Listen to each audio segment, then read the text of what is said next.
Ця зустріч буде записана і викладена на YouTube-каналі OpenEmbassy, на випадок, якщо ви не встигнете додивитись, або якщо ви захочете поділитися цією зустрічю зі своїми друзями. So don't worry if you won't be able to listen everything, but it would be nice if you can stay for longer till the end and share with this webinar later on with your friends. And tonight we have two amazing speakers, Stasi and Petra.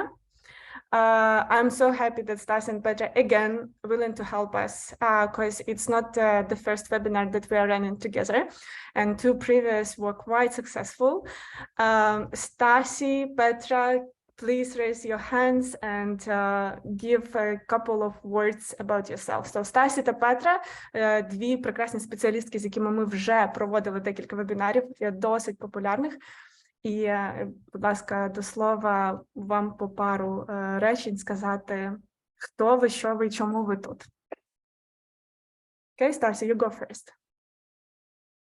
I'm sorry.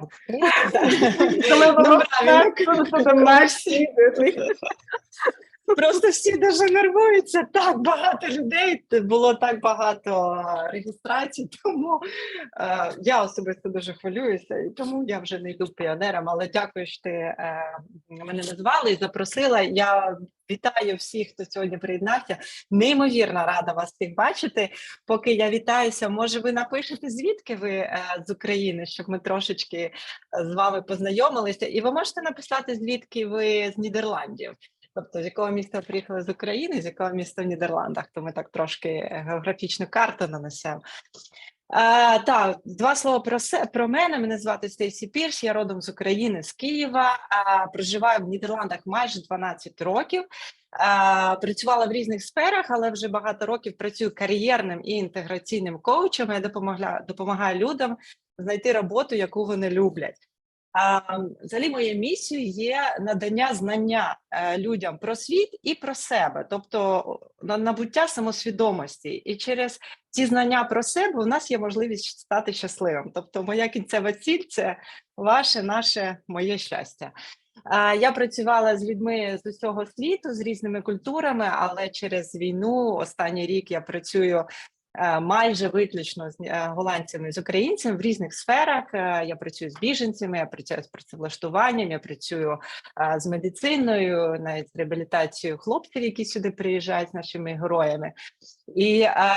І я дуже рада ділитися тими знаннями, які я маю про українську культуру, про голландську, про схожості, про відмінності, бо я дуже-дуже добре знаю саме ці дві неймовірні класні культури. І моя задача, щоб і голландцям, і українцям стало краще від того, що вони співіснують разом, щоб їхнє життя стало легше, щасливіше, краще. Так, тому сподіваюся, що сьогодні вам буде знов корисно. Дякую. Спасибо, Stasi. Thank you, Stasi.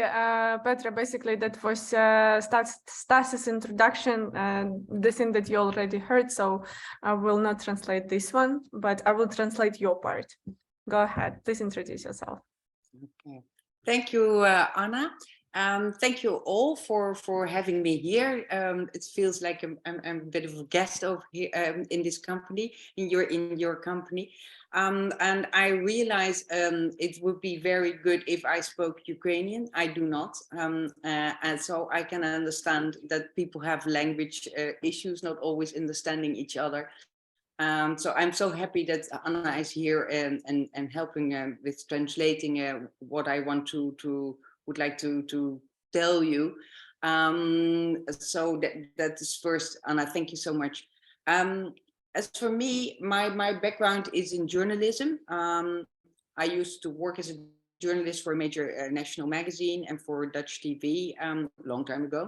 And so my professional thing was to think about communication and to think about the public that people have. Sorry, I have to give you. Anna, you can maybe No, it's all translate. fine. It's all fine. I still can manage it, but after the while. So, перш за все, Петра пораділа, що вона сьогодні з нами, і вона трошки засмучена, що було б класно, якби вона говорила українською, але вона не говорить українською, але все одно, бачите, намагається бути корисною для нашої спільноти, в тому числі. Petra and Stacy, this all hearts are for you, because you know, we already know that you both are cool. І Петра сказала, що окрім всього іншого, класно, що у нас bilingual розмова сьогодні, і вже почала трошки розказувати про себе, що в неї бекграунд був у журналістиці. And from this journalistic background, I got interested when social media came up, how people can present themselves when it comes to their work. So how can they tell online to other people what they're good at and what their talents are or their interests or their ambitions. Угу. І з цього бекграунду, з цього досвіду професійного, цей досвід переріс в цікавість до соціального питання, які у соціума запити, які у соціума проблеми. І Петра почала працювати з цим.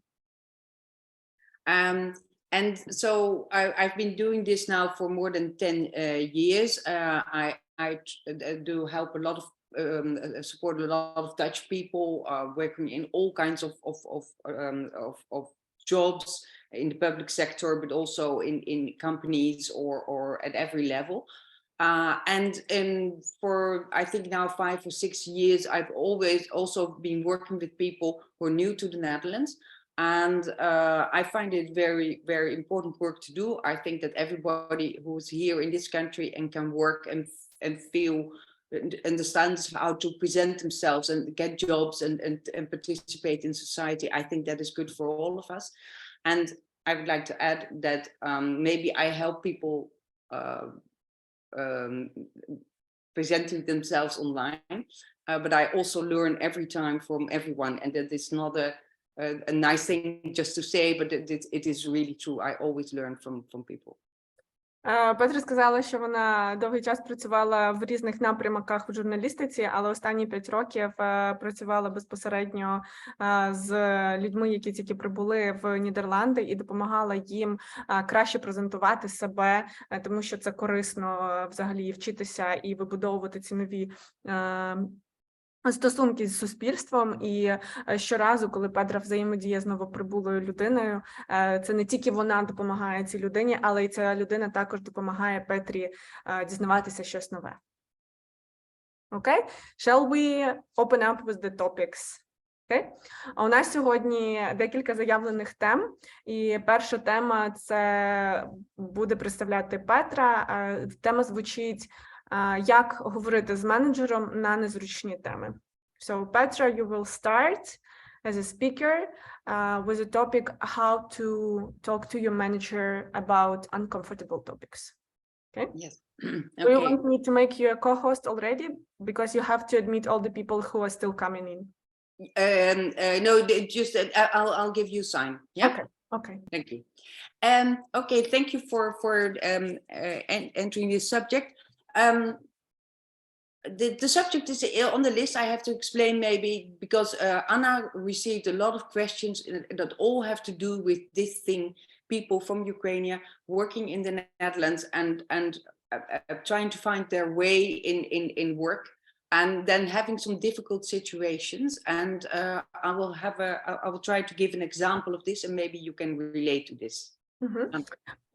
Петра говорить, що ця тема прийшла до нас по причині того, що коли ми прощупували аудиторію, щоб зрозуміти, які теми найважливіші зараз для освітлення, ця була одна з найпопулярніших тем. І, власне, Петра спробує дати декілька досить яскравих прикладів, щоб зрозуміти, як краще вибудовувати ці стосунки. Well, the example I can give is of a woman. She's called Anastasia, and she's working in the Netherlands in an office job. And at some point, she needs some time off to take her kid to the doctor the next morning. and she asks her boss, can I take my child to the doctor? And no, sorry, in the beginning, she just said, can I take some time off? And she felt horrible about asking this, but she did. And then he said, oh, no, don't do this, because we have a hell of a week in the office and we have no people. You have to come tomorrow morning. Is this really necessary? Перший приклад, який принесла Петра, це про Анастасію. We are considering that Anastasia is not a real name of this woman, right? Що ми говоримо, що Анастасія – це вигадане ім'я для цієї жінки. І, власне, її ситуація полягала в тому, що їй треба було дуже часто зранку відводити дитину до лікаря. І їй доводилося відпрошуватися у свого менеджера про це. І спершу вона не говорила причину, вона просто казала, що їй треба взяти трохи time off, типу, поза роботою. І в якийсь момент, вона відчувала себе через це дуже жахливо, в якийсь момент менеджер почав говорити, що ой, будь ласка, можеш цього, будь ласка, завтра не робити, тому що у нас дуже важкий тиждень і у нас недостатньо людей. Okay, so what she does, she feels awful about this, but she is also afraid of losing her job. So she comes to work and she asks her neighbor to take her kid to the doctor. She feels horrible about this. And she remembers other people in the office asking for time off, and they got it and she didn't, and she doesn't understand. Власне, ця жінка, вона себе жахливо через це почувала довгий час, і в якийсь момент вона попросила сусідку відвести дитину до лікаря, замість того, щоб взяти цей час оф і прийти на роботу. І вона почала себе почувати ще гірше, тому що вона бачила, що всі інші колеги отримували цей дозвіл, так, не приходити на роботу в якийсь момент, коли у них якісь були для цього необхідності, а вона ні.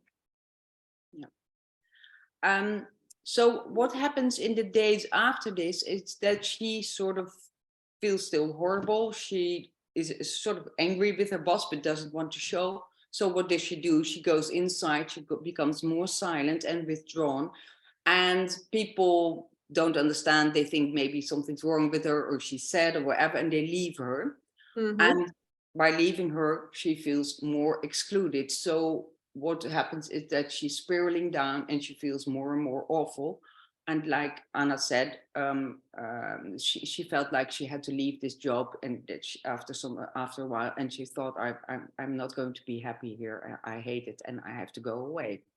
Власне, що відбулося через те, що ця жінка Анастасія, вона відчувала напругу в стосунках з менеджером, і вона не хотіла показувати цю напругу і виносити в діалог з менеджерами, того вона вирішила закритися і якось відсторонитися від і менеджера, і від колег. А колеги, в свою чергу, теж дивилися, що ця Анастасія якось трохи дивно себе поводить, якось вона, можливо, в неї щось не так, можливо, її краще не чіпати. І саме через це ця Анастасія почала спускатися, знаєте, в цю заячу нору безкінечну, де їй ставало все емоційно гірше і гірше. В якийсь момент вона розуміє, усвідомлює для себе, що навряд чи я на цій роботі буду щаслива.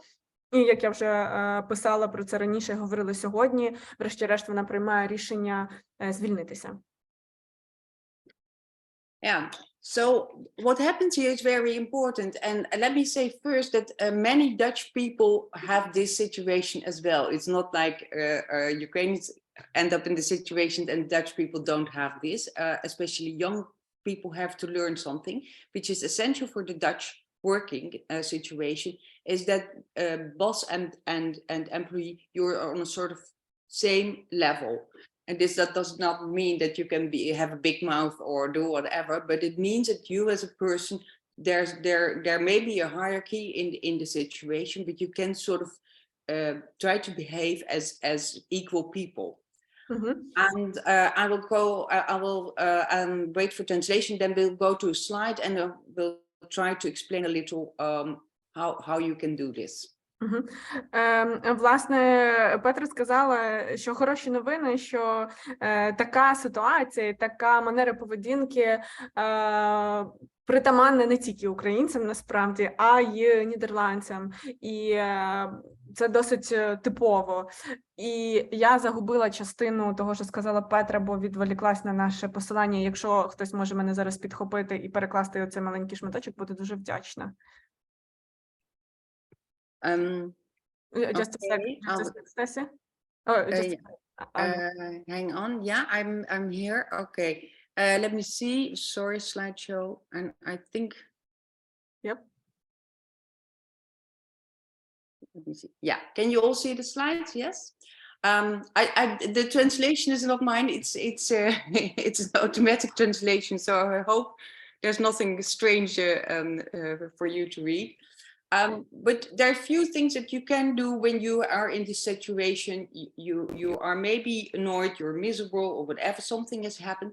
But the first thing you always need to do is suspend your judgment and just try to get the emotions out of the way. Maybe take a night rest, and try to think that maybe you are jumping to conclusions. And we are going to talk about the subject of discrimination hereafter. All these things might go through your head, that something maybe has been done to you, but the first thing is try to stay calm and just try to figure out what has really happened. Yeah. Власне, Петра спочатку вибачила, що переклад може бути трошки корявий, але ви бачите, так, що Петра говорить, що для того, щоб говорити на незручні теми, спробуйте спочатку трошки зупинити свої внутрішні судження, поговорити на чистоту з вашим керівником, спробуйте відкласти емоції в сторону, можливо, переспіть з цією ситуацією, трошки заспокойтеся, розкажіть свою історію. І, власне, вже це буде допомогою в прямій комунікації з вашим колегою.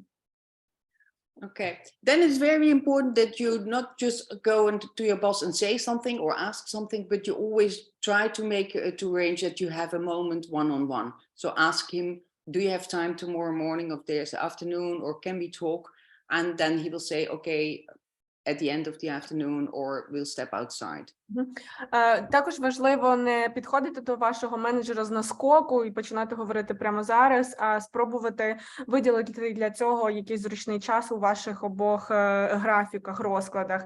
Наприклад, спитати, чи буде в тебе час завтра поговорити зі мною зранку, чи коли б тобі було зручніше зі мною про це поговорити, для того, щоб ця розмова відбулася в зручний для вас обох час і наодинці. And then and you have time, try to sort of make a good story for yourself, tell your story clearly. So try to tell what happened and be specific. And this is very important, because when you are generalizing, you can be very making accusations. So you say, you are always doing this and this, or you're always asking this and this. But you can say, you asked me this morning to do this, and I felt really, I felt not good about it. І коли намагатиметеся розказати свою історію, намагайтеся бути максимально чіткими і говорити не генералізуючи, а навпаки, говорити максимально конкретно про ваші почуття і про вашу ситуацію. І не казати, наприклад, фрази «ти завжди мені говорив це», а, наприклад, «сьогодні вранці ти сказав мені ось це, і від цього я себе відчула ось так». Yeah. So try to verify whether what you think has happened, whether your boss thinks the same. And so ask questions. І в нідерландському суспільстві взагалі дуже нормально перевіряти, чи правильно ви зрозуміли свого співрозмовника чи співрозмовницю, і казати щось на кшталт, чи правильно я зрозуміла ось це те, що ти сказав.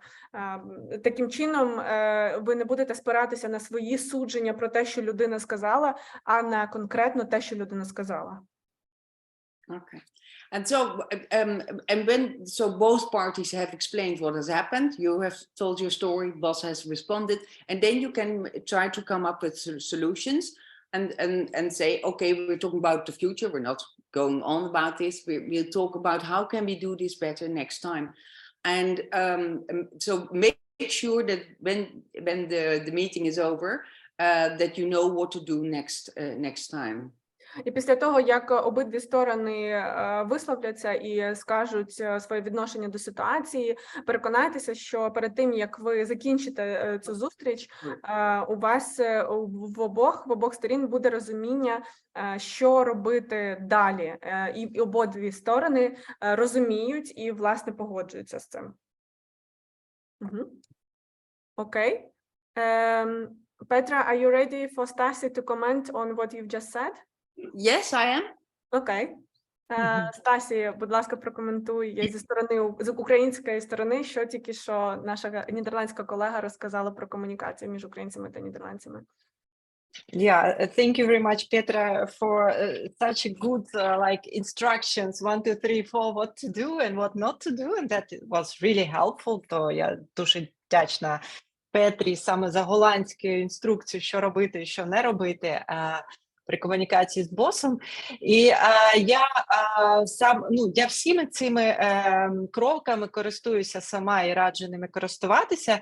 Я від себе ще б додала, як від коуча, я б додала дуже магічний трюк, який допомагає в будь-якій ситуації і який покращує будь-яке життя.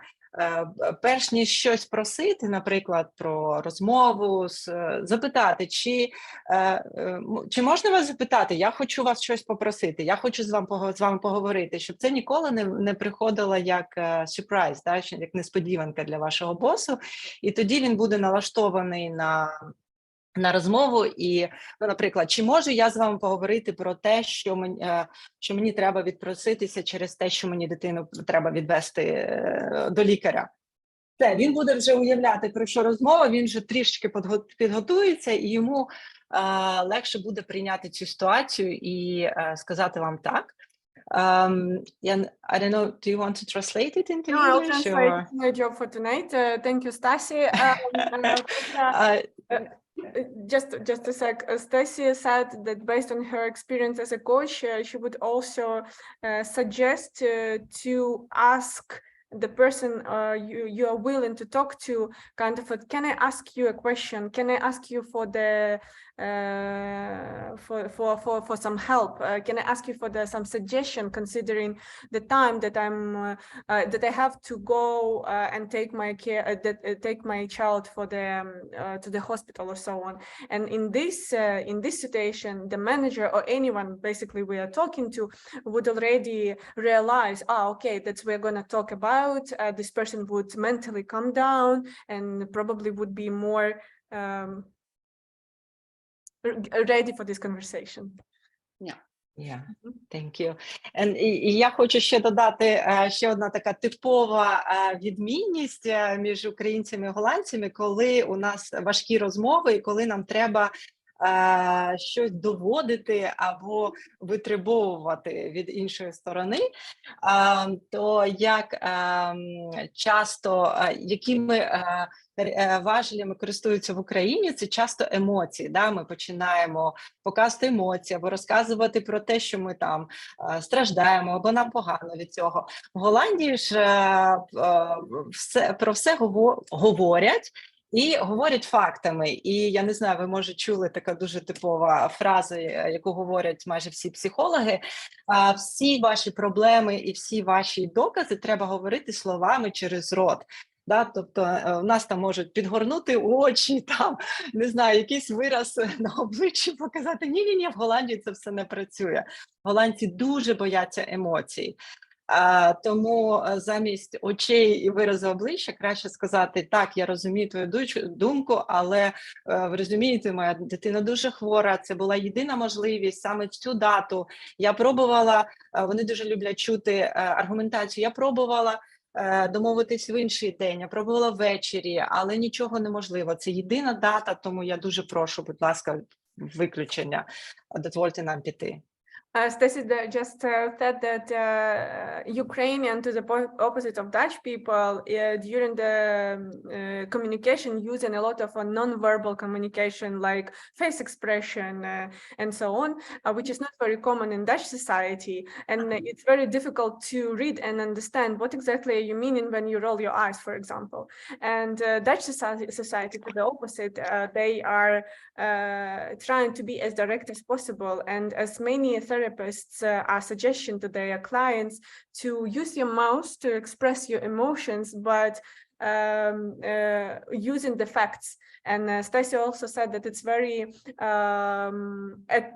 looks very attractive to Dutch people when you also bring some arguments. For example, I've tried several options, but it was the only option to take my child to the doctor, and unfortunately I had to go exactly this day, so please let me go with my child to the hospital exactly on this date.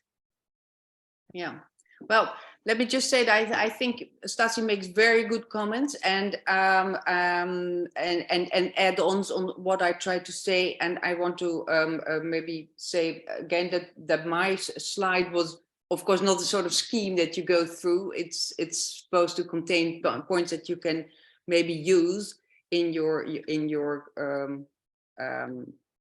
conversations with your boss. And but I agree completely with the things that Stasi said.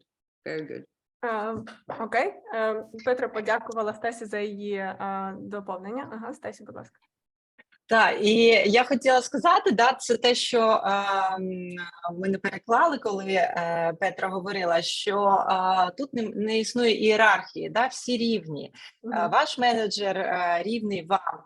І він захищає свої кордони, щоб робота продовжувалась, але і ви так само захищаєте свої кордони. І в Нідерландах нормально поважати кордони інших людей, але також і захищати свої кордони, але важливо ще додати спокійно, словами через рот. І вміти приймати слово «ні». Бо якщо вам, наприклад, скажуть «вибач, але це реально неможливо», то вам також треба спокійно, без закочених очей сказати «окей, ладно, я тоді подумаю, як вийти з цієї ситуації».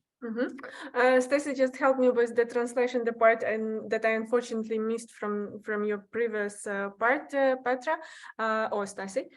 But also she added that it's very okay to hear no in a conversation between with Dutch people, and if you hear no, it also requires to react normally without rolling eyes, but also looking for the solutions which are applicable for both sides. Окей. Чи є у нас запитання з чату з цієї теми? Do we have any questions related to this topic at this moment? Please either raise your hand or write it down in the chat. Або підніміть руку, або напишіть в чаті. Можливо, у вас є якась ситуація, з якою ви не можете розібратися на роботі.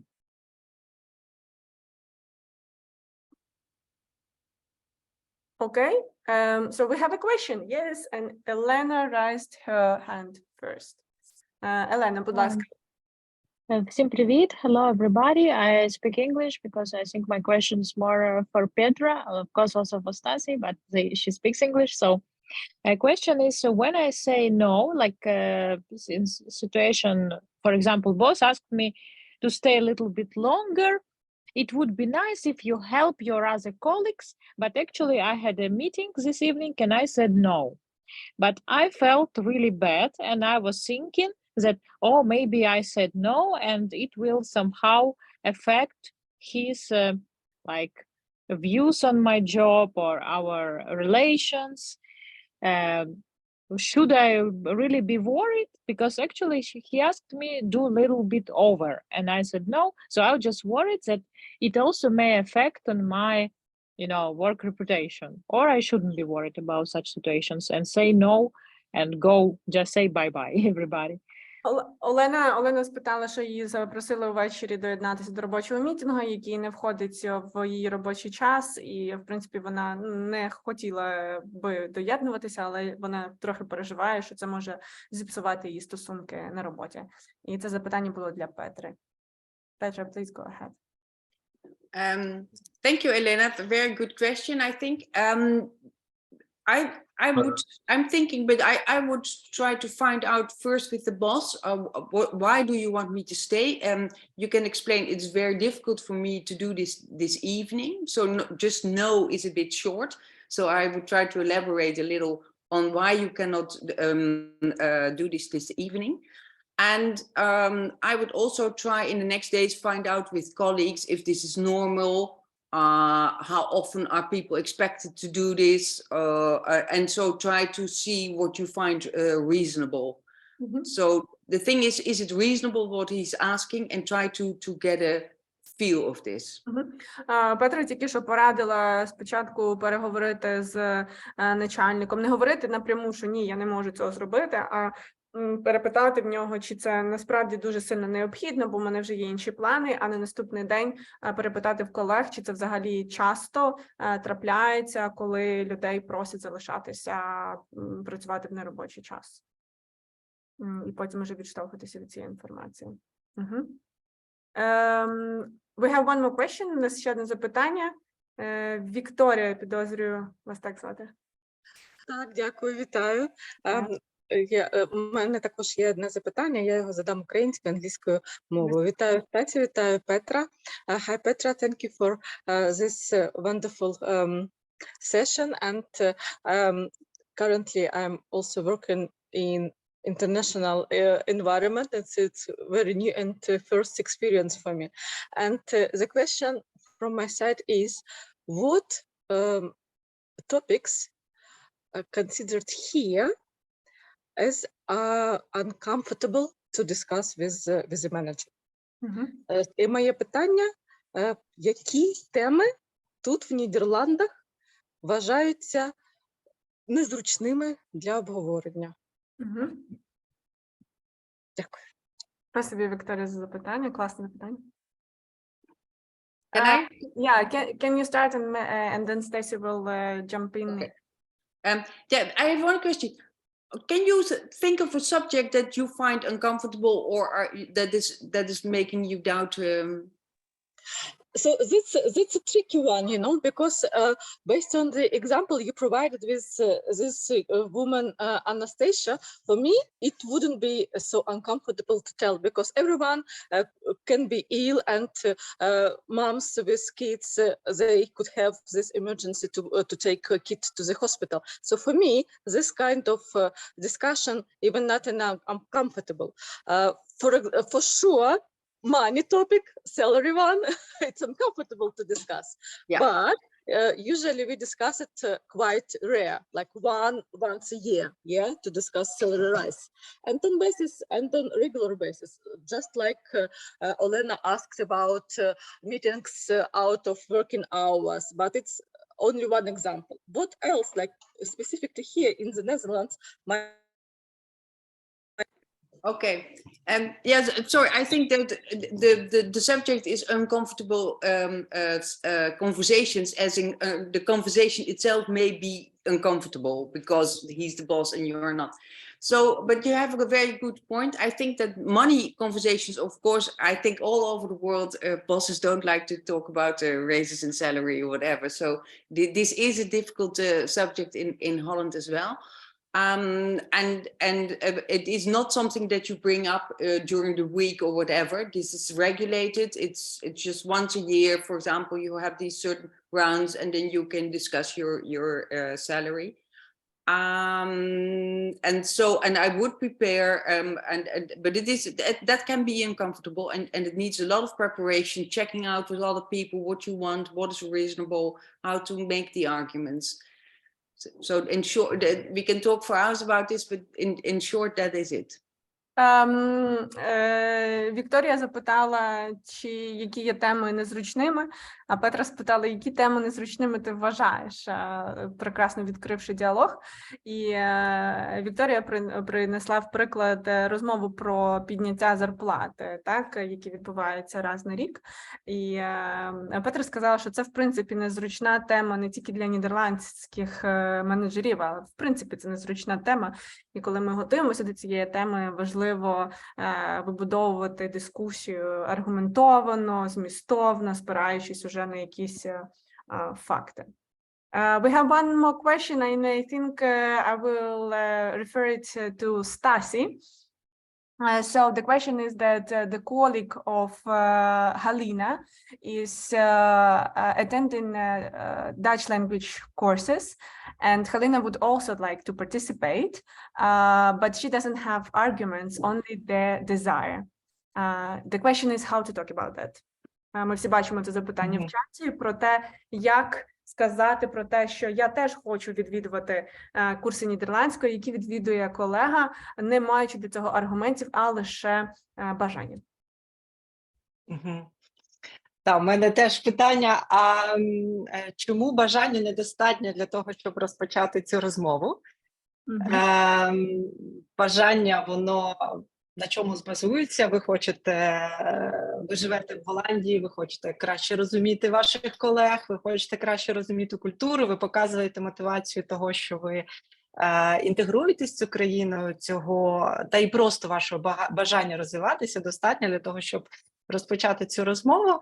І я не знаю, як говорити про це, да? Тобто, якщо говорити саме про, tips and tricks, як розпочати розмову, звичайно, спочатку підготуватися, дати собі право отримати ці курси.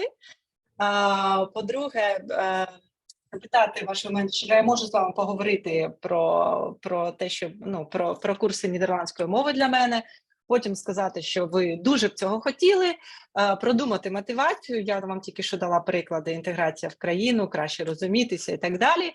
І запитати, які є можливості, може є в компанії бюджет на це, як ми можемо це реалізувати, і бути готовим до найгіршого варіанту, якщо вам відмовлять. Well, Stasi just said that motivation, that desire, it's already a good start for a conversation, and first of all, it's important to give an honest answer to ourselves why we want to participate in this process, and then come up with these ideas to the manager, asking whether there are some solutions for this. Будь ласка, Галина, у нас ще Анастасія підняла руку, і я дуже рада, що у нас, в принципі, такий активний чат, і ще 3 теми, які ми маємо обговорити. Анастасія. Okay, hello, can you hear me? Да, ми вас чуємо. Okay, so my question is, so I'm working on one project in a very small team, and my manager said that should not be a leader among us. But unfortunately, with this approach, almost no one wants to take responsibility for any decisions. And my question is it usual for Netherlands to not have a leader on a team? Анастасія, перекладасте своє запитання для всієї аудиторії, щоб я трошки відпочила? Окей. Я працюю над одним проєктом в дуже маленькій команді, і мій менеджер сказав, що серед нас не повинно бути лідера. Але, на жаль, з таким підходом практично ніхто не хоче брати відповідальність за якісь рішення. І моє питання, чи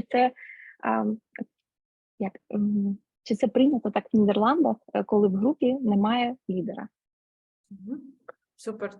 Спасибі за ваше запитання. Who wants to answer, Petra or Stasi? Well, maybe I can just, and then Stasi can take over.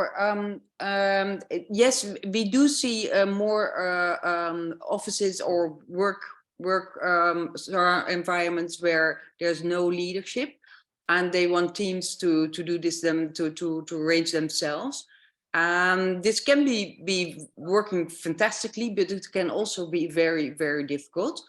And I think that if you feel that the situation is not clear, I think that you can address this. There are team meetings, and you can say, I'm confused. I don't understand how this goes. And can you explain this, how this works? Or maybe how do others feel about this? And so you can ask the opinion of others, and maybe they see this the same way as you do. Петра говорить, що в принципі такий вид роботи досить популярний в Нідерландах, і це окей. Але якщо в даному випадку Анастасії все ще від цього некомфортно і незрозуміло, як продовжувати працювати, для цього є мітинги з командою, де можна підняти цю тему і проговорити її прямо. Окей. Let's move forward to the next topic. Давайте перерухатимося до наступної теми. Наша спікерка тепер буде Стасі, і Стасі говоритиме про різниці та схожості українців та нідерландців. So Stasi would be our next speaker, talking about differences and similarities between Dutch and Ukrainian people. Stasi, the floor is yours. And Petra, I would translate shortly, okay? That's great. Thanks. We have talked about some of these topics. It's nice to follow the conversation. Дуже дякую.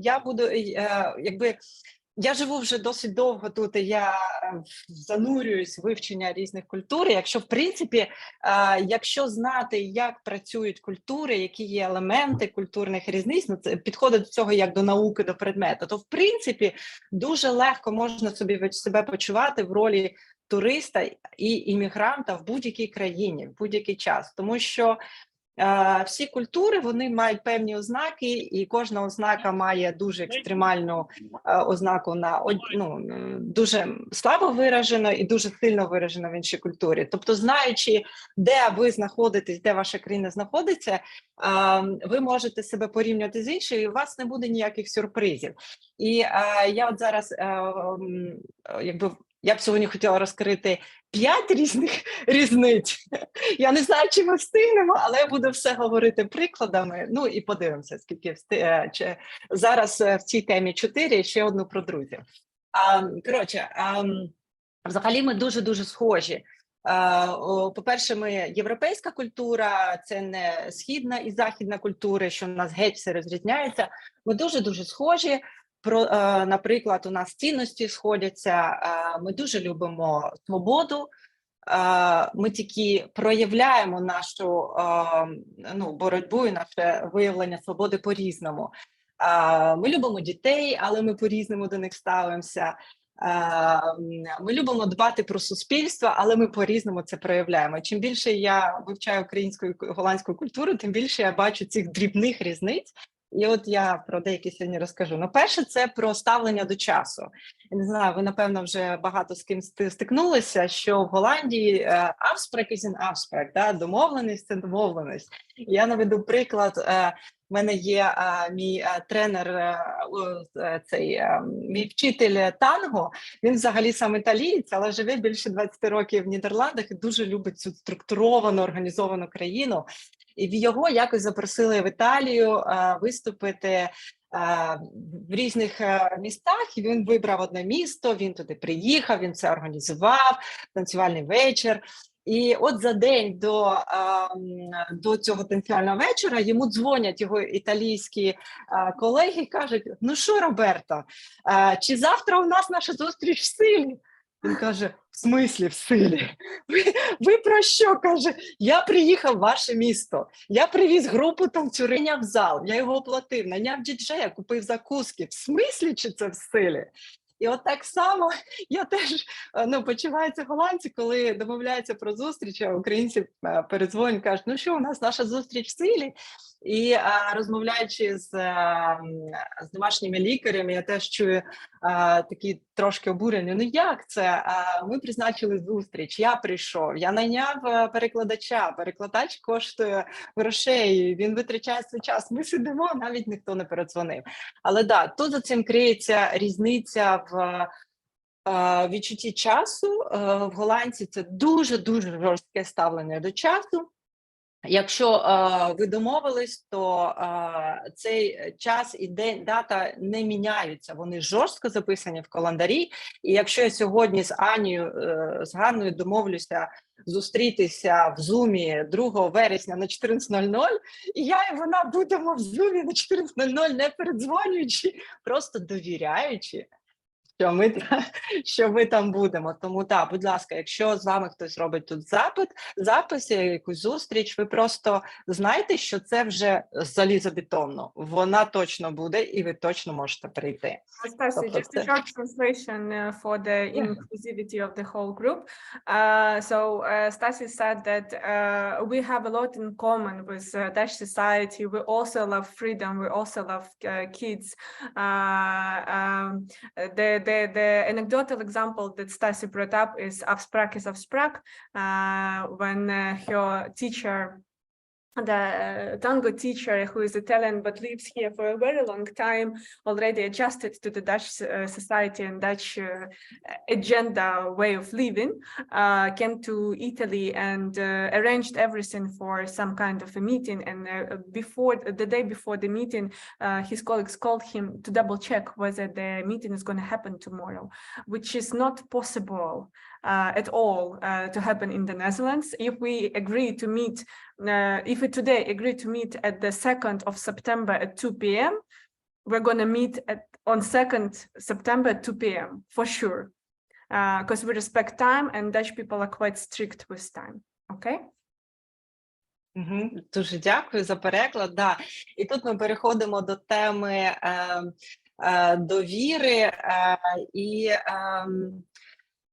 довіри до суспільства, і чим я насправді як людина зайнята, чи я зайнята іншими людьми, чи я зайнята собою. Да? Тобто в Голландії дуже індивідуалістична країна, тобто я думаю про себе, я не займаюся моїми сусідами, моїми друзями, я вірю, що з ними все гаразд, і знову таки в мене є одна дуже смішна ситуація, я нещодавно, одразу кажу, всі співпадіння в цих історіях – це виключно співпадіння, добре?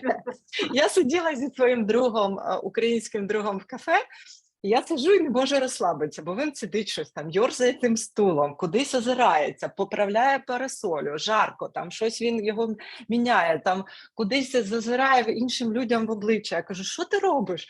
Він каже, ну що, я дивлюся, чи іншим людям зручно, чи їм є де пройти, чи вистачає місця.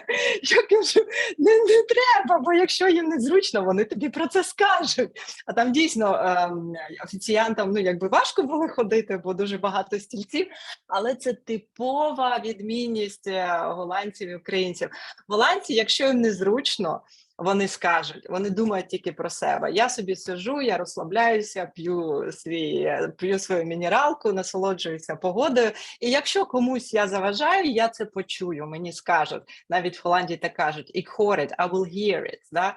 Тобто я почую, мені скажуть, а він постійно займається іншими. Це важлива відмінність. Це дуже індивідуалістична нація в той час, як українці дуже націлені на групу, забуваючи іноді про себе.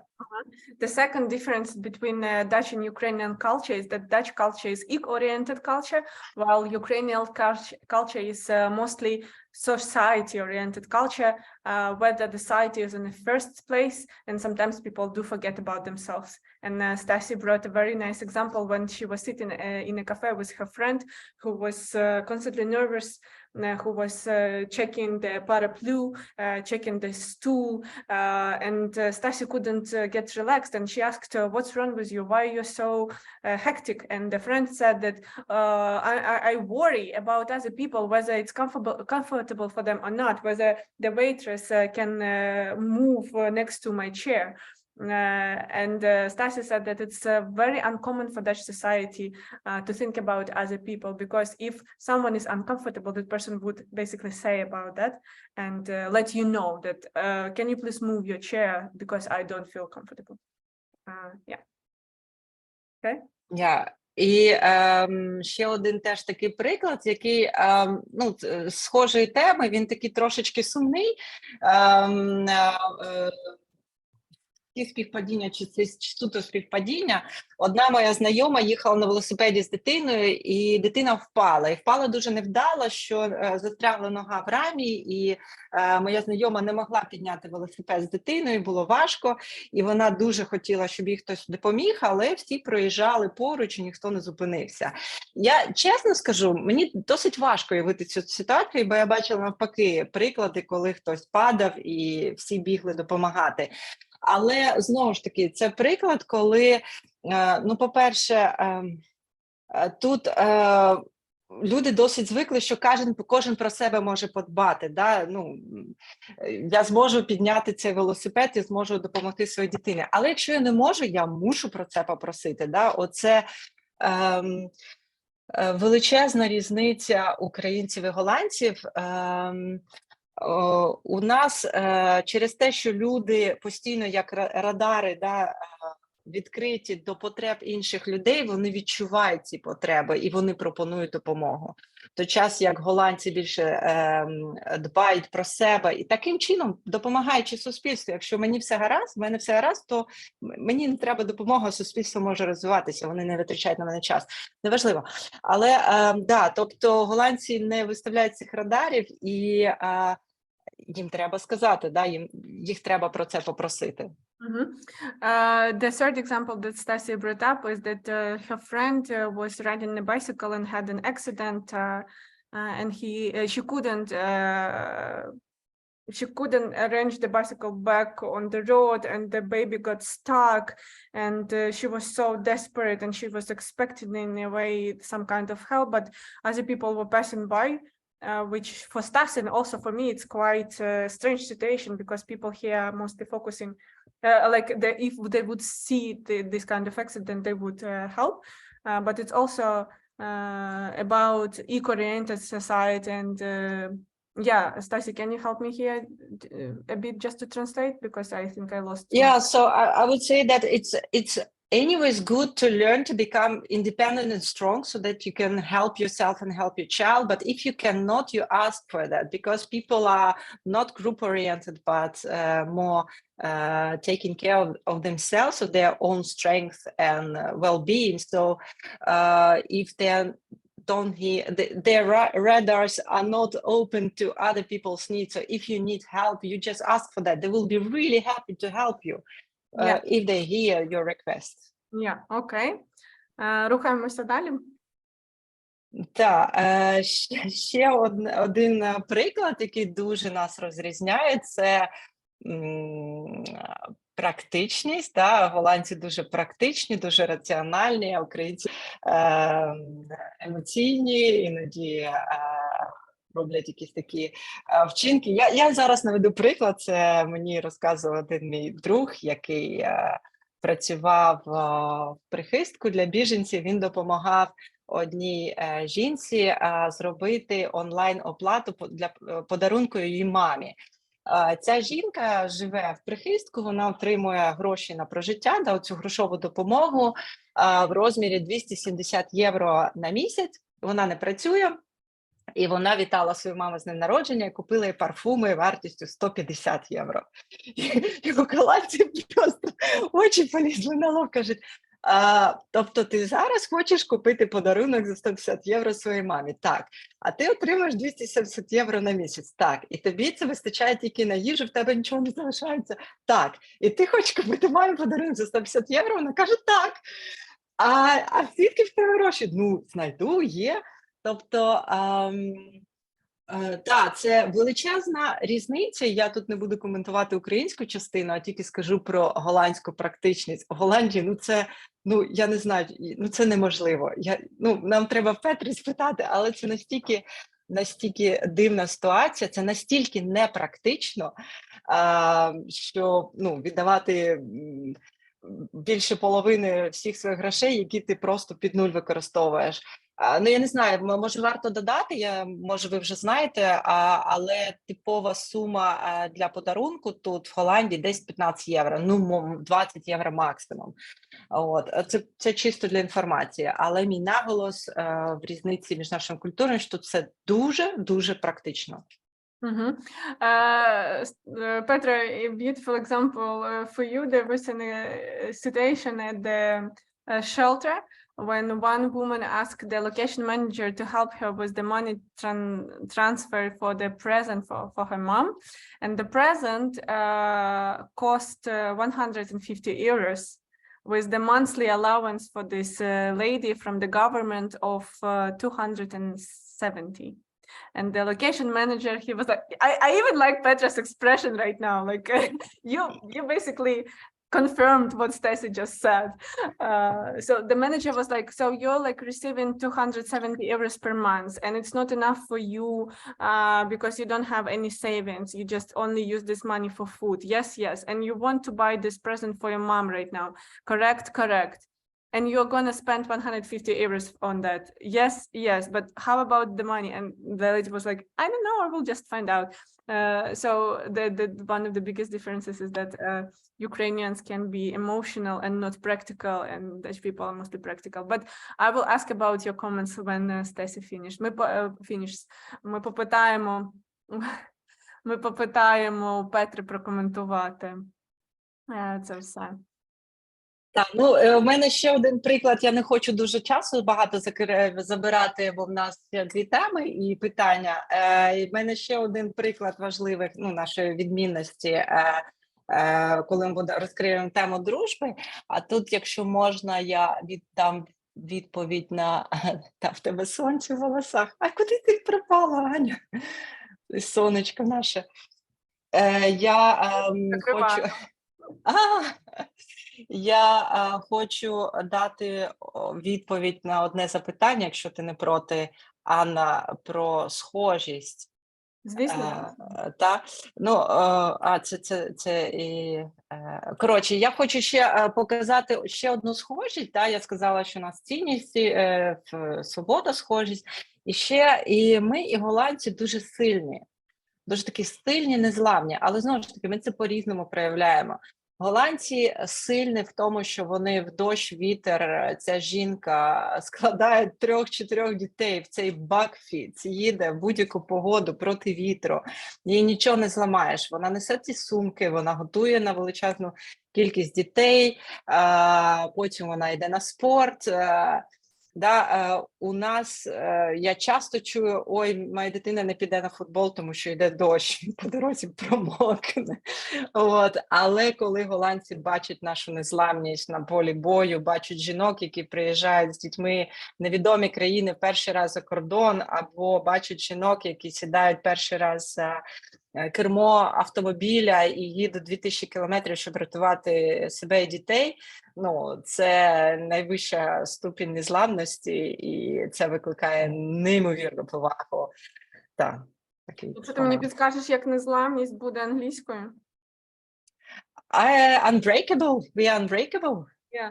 So Stasi also brought up one example where we are very similar. We are very similar with Dutch society in our power and unbreakability. Like it's difficult to break us as a nation, and it's also quite different because for Dutch society, it's like when it's rainy, it's stormy, this woman would put her 3 kids in the back seats and she will cycle to whenever she needs to go to, while Ukrainian woman would stay with her kid at home because it's raining outside and my kid would get wet. That's the difference. But to the opposite, Dutch people really admire this courage that Ukrainian women have, who would drive 2,000 kilometers with their families and their kids to save their lives. So we are like similar in this topic, but we express it in a different way. Okay? Так. Дуже дякую. Я не знаю, може Петра хоче доповнити, або може якісь запитання? Petra, can you comment on this? Maybe you have something to add. І поки Петра коментує, можливо, у вас є якісь запитання, то напишіть їх в чаті або підніміть руку. Thank you, Stasi. I think you give beautiful examples of differences and also of what we have in common. And it's very interesting listening to you because I think I and many Dutch people don't realize how different we are. And we think that we are not so different, but when I hear you talk, then I think, oh yes, this is so, I can imagine that there are so many things that are difficult for Ukrainian people coming to our structured society where we have all these rules and everybody's so direct and well, we have emotions as well, but we go with this in a very different way. So it's very enlightening for me. Окей, Петра подякувала Стасі за прекрасні приклади, і спасибі, Стасі, за прекрасні приклади. I would like to give maybe another example, because I was thinking that, but I'm of course looking at from the point of view of jobs. But what I encounter is when I talk to Ukrainian people, is that they tend to have a lot of jobs and they have to have a lot of talents. And when I ask people, so what are you good at? What do you want to do? Maybe I can help with your CV or whatever. Then they say, oh, well, I can do this and this and this and this. And I see some people laughing, and well, this is perhaps very recognizable, and I've seen it now very often. And the thing is that it is a very good way to do things at work.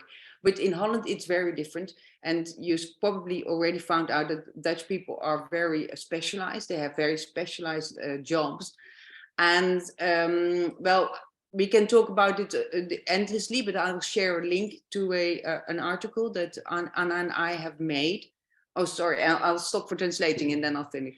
Oh, thank you so much for mentioning that. Петра привела в приклад то, чим ми часто, і в мене теж був цей досвід, шокуємо нідерландців.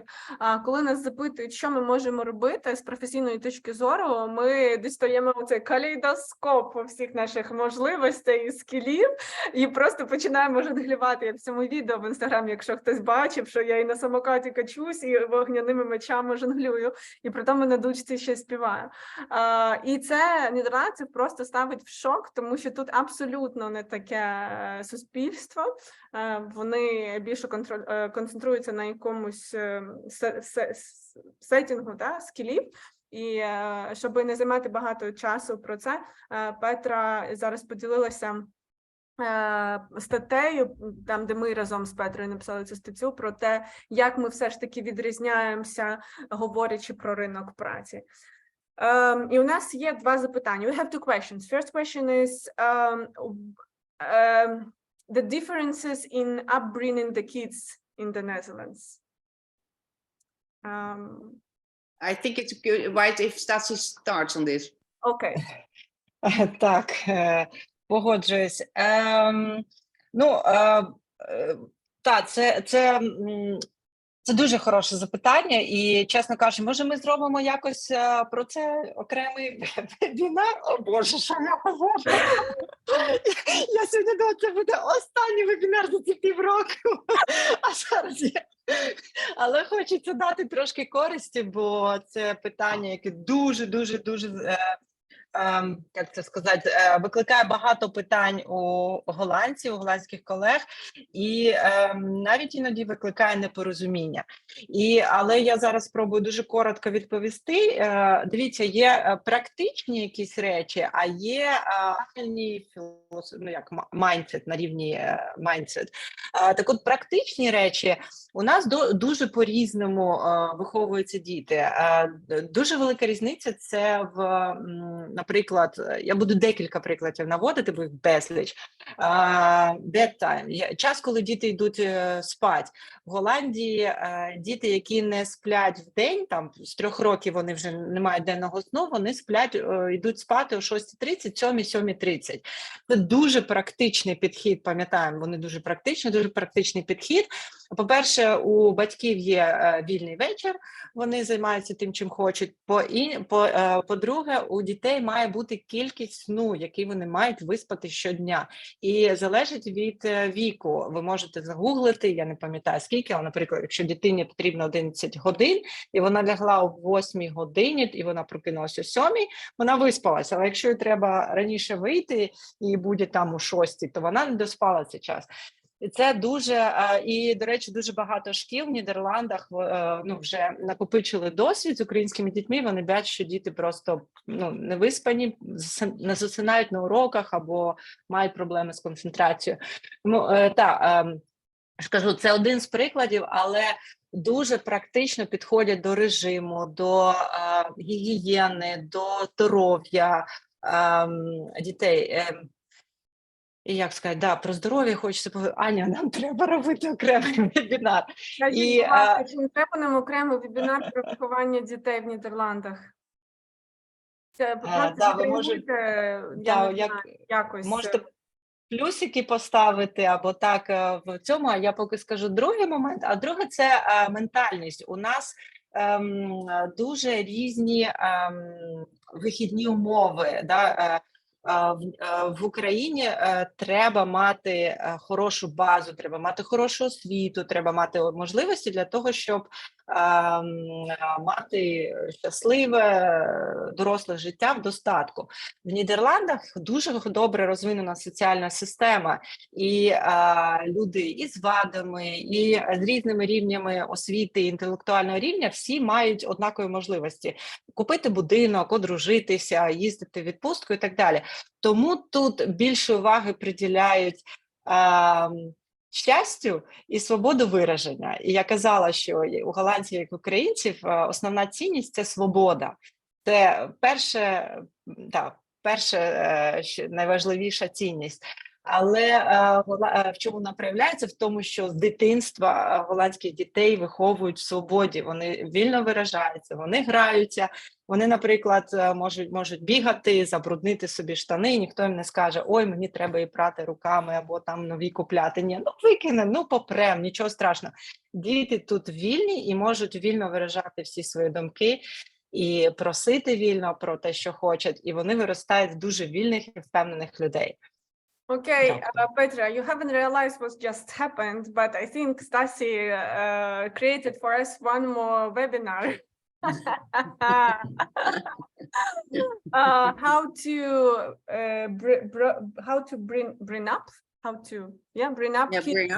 bring up kids in the Netherlands, and what is the difference between bringing up kids in the Netherlands and in Ukraine? And Stasi, that was a question from the audience, and thank you so much for the question. And Petra tried to briefly and super shortly answer this question because it's huge, that we have Dutch people have strict bedtime, and also it's also about the respect of the time in general, and also health, regarding the health conditions. And the second one was about that society works differently. Dutch and Ukrainian societies work differently, and in Ukraine you need to have a lot of money to bring up your kid for the kindergarten, for all the things, and here society supports you a lot. So here is enough mental space also to concentrate on inner happiness and bring up kids with the feeling of inner freedom. But as you can see, you can scroll a bit. We have quite some people who are interested in this topic. У мене питання до аудиторії, взагалі до всіх. Заявлено, що ми спілкуємося до 8:30. Вже 8:20. У нас є ще дві теми.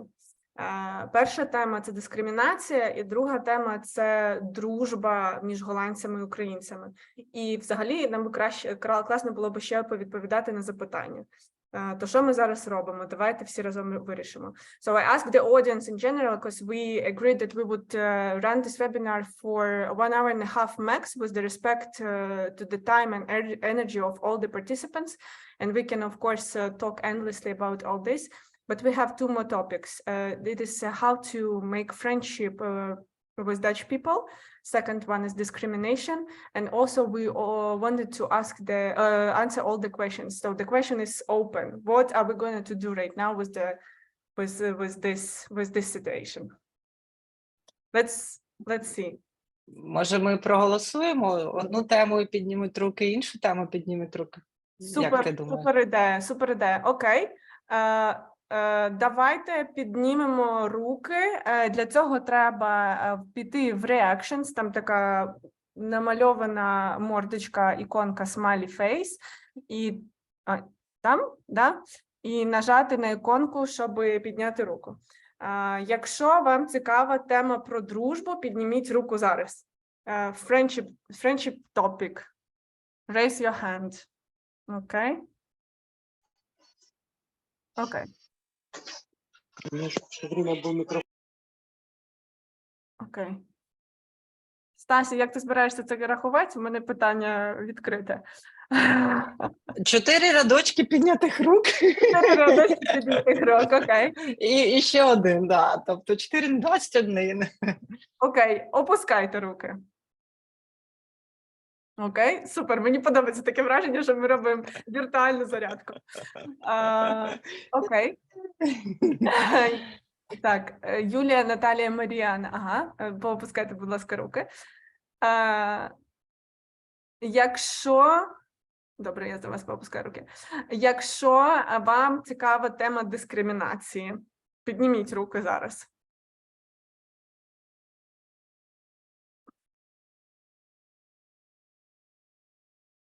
Окей, Дружба перемогла. Поки що дружба перемогла на 2 руки. На 2 руки. Дивись. Окей, спасибі. Опустіть, будь ласка, руку. Звісно, цікаві обидві теми, тому що ми готувалися 2 місяці до цієї зустрічі. People are saying that both topics are very interesting, and of course they're interesting because we were getting ready for 2 months for this webinar. Окей. Анна і Лілія, поопускайте, будь ласка, ваші руки. Окей.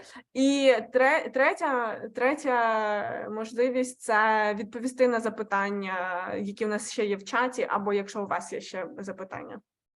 Підніміть руки, хто за дискусію. Анастасія тільки хоче поговорити. Окей. І Людмила.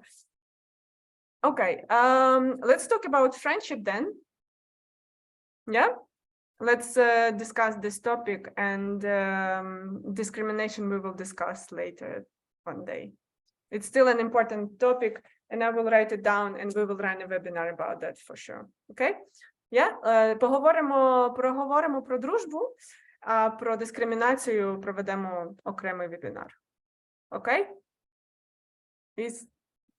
Does it sound like a good plan?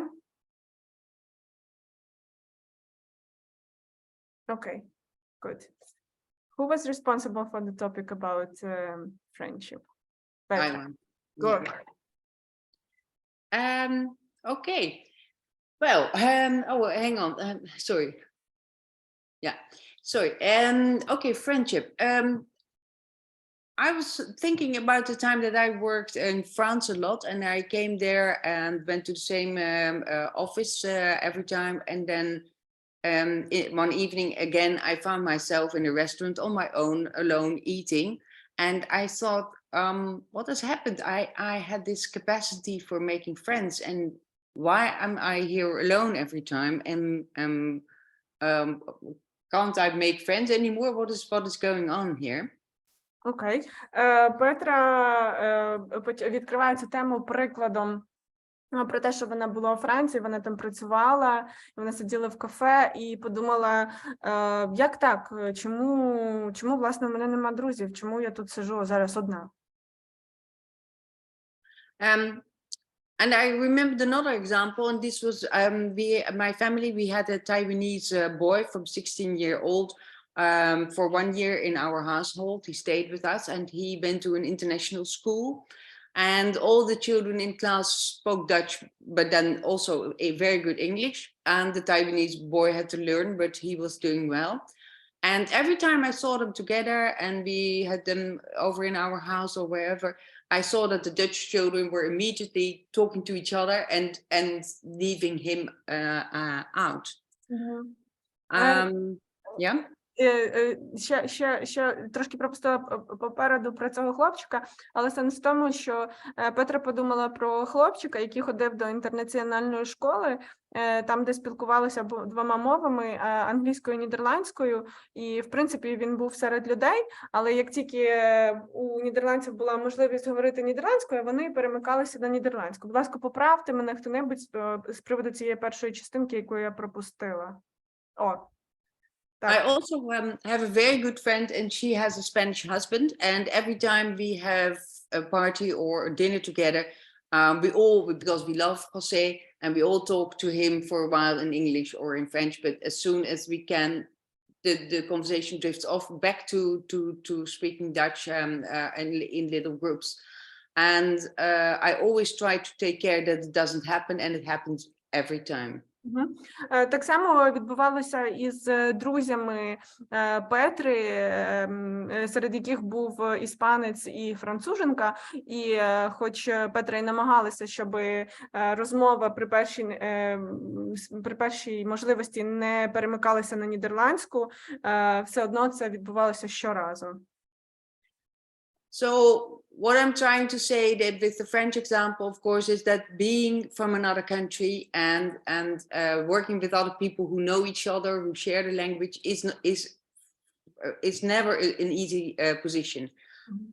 The other thing is that the Dutch do attach a lot of value, I think, to speaking Dutch, and this is a bit confusing because they speak English quite well, but when it's in a social context, they love to talk Dutch.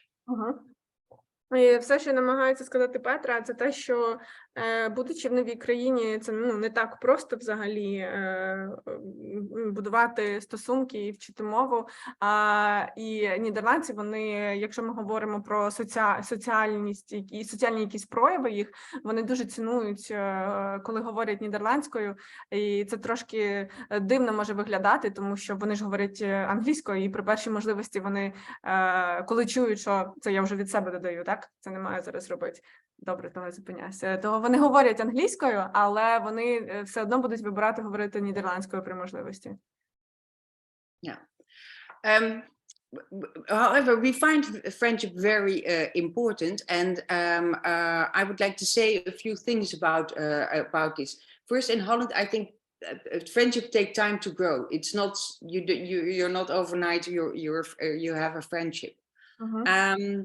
The other thing is that Dutch people, well, we're very structured and we have these full agendas. So we work and we're family and we have long-time friend groups. Dutch people have long-time friends from early on, and they also have these groups with whom they do things socially as well. So there's not a lot of space in their heads or in their minds for making new friends. And this still, I hope to come to some more positive things, but this is the thing. I talked about it. I talked to my family about it because in preparation for tonight, and everyone agrees it's not so easy. Нідерландці, вони взагалі дуже дружелюбні, і дружба для них важливий аспект їхнього життя. Ситуація в тому, що дружба, вона не будується за одну ніч, до дружби дуже серйозно відносяться. У нідерландців є різні категорії дружби, можливо, Петра про це трошки пізніше скаже. І ще у нідерландців у всіх є адженда, про яку говорила Стасі раніше. І ця адженда дуже, як це українською, плотна, насичена подіями, і туди важко когось іще засунути. І коли Петра готувалася до цього вебінару і питала у своїх родичів і друзів, як їй слід говорити про дружбу, то ці теми прийшли. And one last thing and then I have a slide and I will try to give some good advice on this, but we have a distinction, and I don't know whether you have this in Ukraine, but we talk about friends and kennissen. And so we have friends and acquaintances. And Dutch people have a lot of acquaintances, and it's important to understand that there's a difference. But acquaintances can become good friends. Петра каже, що в Нідерландах, вони не знають, чи є таке в Україні теж, але в Нідерландах є різниця між друзями і знайомими, і, в принципі, знайомство має потенціал перерости у дружбу в тому числі. Okay, now I will try to share this with you. Hang on. Let me see. Do you see this? Yes. Okay, so there are few things that that I can advise. First is show interest in learning Dutch. You don't need to speak Dutch perfectly or whatever, but just show a little bit of interest. That would be nice. Why are you laughing, Anna? So sorry. That is so unprofessional of me right now. I'm laughing because I live here 9 years and I still do not speak fluent Dutch. And I was trying so hard to learn Dutch for so many years, but then I gave up. And when someone was asking me, hey, Anna, do you speak Dutch? I said almost always no. And now I was wondering, why don't I have Dutch friends? And your first example is at least show the interest. Yeah, but it's very we Dutch people realize that Dutch is a very difficult language to learn. Secondly, Dutch people always start in English when they are talking to people from other countries, so they make it very hard for you to learn Dutch, and they don't have a lot of patience with it, but they do appreciate it, even if you have one sentence and you try to pronounce something in the right way, then Dutch people love that. Okay. So you're doing fine, Anna. I'll translate. Okay. Чого, власне, я засміялася, те, що Петра зараз показує цей слайд, і перше речення проявляти інтерес до вивчення нідерландської мови. А я кажу, що я тут живу 9 років, я вчила нідерландську досить довго, досить неуспішно, і досі не говорю вільно, не володію вільно нідерландською. І коли мене питають, Анна, як твоя нідерландська, я кажу, типу, ні, взагалі не буду її вчити, і потім дивуюся, чого в мене немає нідерландських друзів, повно інших, але не нідерландських. І Петра говорить, що достатньо проявляти інтерес, вивчити якусь одну фразу і використовувати її, тому що, так, нідерландці говорять англійською, і вони дуже швидко втрачають, як це правильно сказати українською, вони дуже швидко терплячість втрачають, коли хтось намагається говорити голландською. Okay. I think always joining activities is the best way to get friends. So you have sports, you have church, you have volunteer work, which is important in Holland as well. So that is the best way to meet Dutch people and to do something together. Місце, де ви можете зустрітися з нідерландцями, це волонтерство, церква, спорт. Власне, вони досить активно займаються соціальним життям в тому числі, і це прекрасна нагода познайомитися з нідерландцями. Also, being an acquaintance is a good start. I already said this, and it's very important that even if the friendship is not developing as soon or as quickly or as you would maybe like, but being an acquaintance is a very good start, and something may grow out of it. Знайомство і бути просто знайомими – це також хороший початок. Можливо, це не буде розвиватися так швидко, як би хотілося, але це також добрий початок. People like small presents, not big ones, and especially people like things self-made. And so, for example, if you take drinks or food from Ukraine and prepare something yourself, and you bring it for a birthday, or you take it to the office, or you take it to friends or whatever, people will really like that. Також невеликі знаки уваги тут дуже цінуються, не такі дорогі подарунки, як Стасі перед цим говорила. Це може бути щось з української культури чи з української кухні, чи ви можете щось приготувати. Такі персональні знаки уваги дуже цінуються тут. Yeah, and then also share your culture. I think it's very good for Dutch people to realize the differences, and people can be interested as soon as you start telling about, but for bringing up children, we do it like this in Ukraine or whatever. people do travel, people are interested in other cultures, and they find it usually very interesting to talk about the differences. Також діліться своєю культурою. Таким чином нідерландці більше про вас будуть дізнаватися про нашу культуру, і взагалі буде простіше вибудовувати нові стосунки, тому що це цікаво для обох сторін. Okay, maybe I have a little poem I've translated it to English, and because I thought that maybe it's good to show you that we also really value friendships very much. Is it okay when I share this? Totally, of course. Let me see, where is the poem? Hang on. In fact, I have two, but the other one's very short, but maybe it's nice to have this one. Toon Hermans, he's dead a long time, but he was a very beloved sort of comic person. And he made this poem, you need someone quiet and sincere, who when it matters, prays for you or fights for you. Only when you have someone who laughs and cries with you, only then you can say, I have a friend. Oh. And there's a small one, I found two, and this one's just a little bit funny, but it always makes me smile, this one. And it says, I often sit in front of the window glass, bored and growing sadder. I wish 2 little dogs I was, then I would play together. Oh. Can you return back to the previous poem, for example? I will make a screen of it. It's very Okay. Okay. Thank you. Look at all these hearts. You really touched us. Okay, I have to stop sharing, then I can see the hearts. Oh, one more round of hearts for the poems and pets. Okay. Oh, so beautiful. Я думаю, що якщо навіть ви не встигли подивитися переклад вірша, вибачте, мізки кажуть, що вже давай, зупиняйся. Переклад вірша, ви відчули цю приємну енергетику, що тільки коли ми маємо щиру людину, яка з тобою, як у нас кажуть, і в радості, і в біді, ми можемо називати цю людину справжнім другом. Thank you, Petra. Stacy, do you have something to comment on?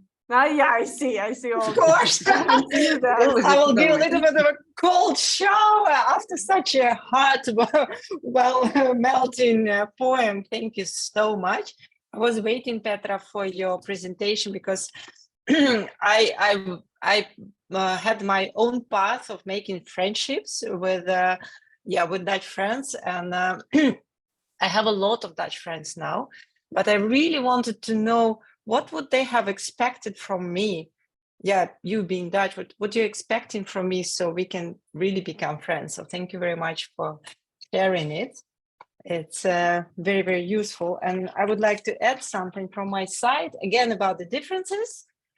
Я буду говорити українською вже. Я подякувала Петрі, бо я вже за 12 років маю дуже багато голландських друзів, але мені було цікаво, що я маю робити що я мала робити для того, щоб швидше і краще подружитися з голландцями. До речі, про голландську мову так. Як тільки ти говориш голландську, то ще покращуєш її, вони прям... вона хоче нас пізнати. В мене зараз багато адвокатів голландців кажуть, вона добре говорить голландською. Це дійсно налаштовує їх на вас. І про дружбу, що я хотіла додати зараз, вибачте. Stasi said that Stasi actually already translated this part, so yeah. Так, я хотіла сказати, по-перше, чим старше стаєш, тим важче заводити друзів, тому треба розуміти, що так, як ми раніше заводили друзів, ми з кожним новим роком ми так не зможемо заводити друзів, ми самі більш закриті, обережні, в нас самих також є забиті життя, і нам важче розкриватися. Потім за кордоном переосмислюєш зміст дружби. Тобто у нас часто, як Петра сказала, на те, щоб виростити дружбу, треба час, але не тільки час, а саме якісний час. Да? Тобто нам треба мати якісь спільні спогади часом, треба щось робити разом. І на це треба час, зусилля, і поки ми не побудуємо, я не знаю, там якихось 100 годин ми ходили разом, ми готували разом, ми дивилися разом кіно, у нас не напрацьовується та велика кількість тих нейронів зв'язків, щоб ми могли сказати, ага, тепер ти мій друг. Тому я в якісь моменти просто переосмислила ставлення до дружби, я зрозуміла, що я можу просто не дочекатися того моменту, поки я напрацюю ці години з голландськими друзями, можливо, переїду в іншу країну. Тому я буду цінувати те, що є. Я буду підтримувати зв'язок з моїми друзями з минулого, телефонувати їм і так далі, бо у нас є глибока дружба. Але тут, якщо хтось зі мною погодився, вибачте, я постійно про погані якісь приклади у мене. Коротше, якщо хтось погодиться зі мною розділити час, я вже рада. І це мені нагадало анекдот, коли, вибачте, може, у Петри був вірш про собачок, а в мене анекдот про собачку.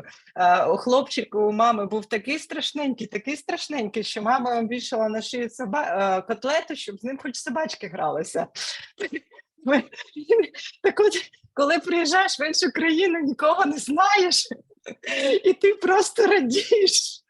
В тебе є хтось, з ким можна піти каву попити, з ким можна піти на пробіжку.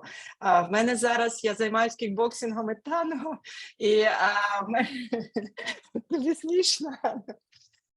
І якщо в мене мої колежанки по боксингу, ми можемо з чогось поржати, ось обговорити, я вже це дуже сильно ціную. Я не знаю, ти, може, хочеш перекласти? Так, я дуже хочу перекласти, так. What Stasi said, that building up any kind of relationship and specifically friendship in our age, the older we become, the more difficult it gets to bring up or to build up any kind of relationship, and it of course takes time, and any kind of kenis, like any kind of kenis counts. And Petra said that she was happy for a very long time that someone agreed to spend some time with her. And while you brought us a beautiful poem, a very sensual and sensitive poem, Stacy decided to balance this energy of this webinar in our room, and she actually I'm awful in translation anecdotes, but the son of one lady was so awful, so disgusting in a way that she put a piece of meat on his neck to attract at least some dogs. To play with him. To play with him.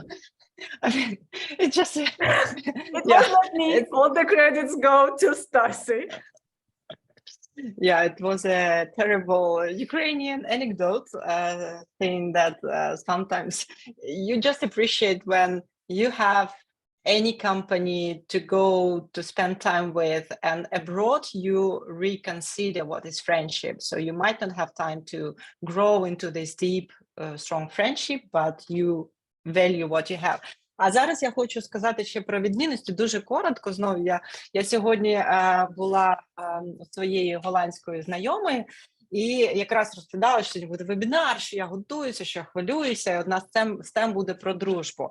А вона каже, а в чому різниця? Я кажу, ну ти розумієш, що в Україні тут різниця в спілкуванні і в глибині, де ми поєднуємося. А в Голландії спілкування дуже поверхнево. Тобто, ну про що говорять в Голландії? Про погоду, про відпустки, про свята, про фільми, ну таке дуже поверхневе. А українці одразу йдуть в глибину. І навіть якщо я, наприклад, спілкуюся з кимось з експатів, в мене спілкування навіть перше йде отак: ми в глибину про філософію, потім на поверхню, потім знов в глибину. От у нас так, от такими хвилями. А в Голландії ти дуже довго залишаєшся на поверхні, і потім, тоді, коли трошки ви один одного знали, ви можете трішки заглибитися і вже говорити про родину, про якісь проблеми і так далі. Тому у нас в Україні, якщо ми не маємо цієї глибини, не маємо прикладу, то для нас це, ну, я кажу свій досвід, я довго не могла зрозуміти, чому вони мене не люблять. Вони зі мною не говорять на глибокі теми, чим я їм не подобаюся. Тобто я ж з ними намагаюся пов'язатися, а вони не хочуть. Але це просто різниця в культурах. Цієї глибини не треба очікувати, її тут просто немає. І я ці знайомі це розказала і кажу, ну і взагалі у нас дружба в Україні трошки про інше. До речі, у нас Аня пропала? Є, вибач, я тебе загубила. Я кажу, у нас в Україні дружба трошки по-іншому проявляється. У нас, наприклад, друзі возять один одного в аеропорт, у нас сидять з дітьми одної досить часто і безкоштовно. У нас можуть позичати гроші один одному, приносити їжу, якщо там захворів і так далі. І вона так це все слухає, каже: о, клас, я теж хочу українського друга, я теж хочу таку дружбу. Він така сидить: о, але тоді ж і мені це треба робити. Ні, я не хочу. Да, тобто, знову ж таки, це про індивідуальність і про те, що я коли зрозуміла, що тут немає оцієї інтеракції такої глибокої, як в Україні, немає таких глибоких тем, я зрозуміла, що в мене насправді багато голландських друзів, і я їх просто ціную і дуже-дуже рада. Petra, Stasi was saying that there is one more difference, not about the friendship, but about the attitude to the friendship between Dutch and Ukrainian society. Because in Ukraine, we tend to go on deep levels quite fast, and we are staying there, and we might surf on these deep levels for quite some time, while in a Dutch society, you're staying on the surface for a long time until you might be going a little bit deeper, but not as deep as in Ukrainian society, and it's pretty normal. And she was, Stasi was talking to her Dutch friend, I suppose, about these differences, and she did not really understand that, and she was like, yeah, but what does it mean? And Stasi said, well, in Ukraine, friendship means that you can take your friend from the airport, or you can babysit your friend's kid for free, or you can lend some money. And this Dutch friend of Stasi was like, wow, I also want this kind of friendship. I also want Ukrainian friendship. And then a moment later, she was like, oh, but that means that I also have to behave like that. Oh, no, I don't want that.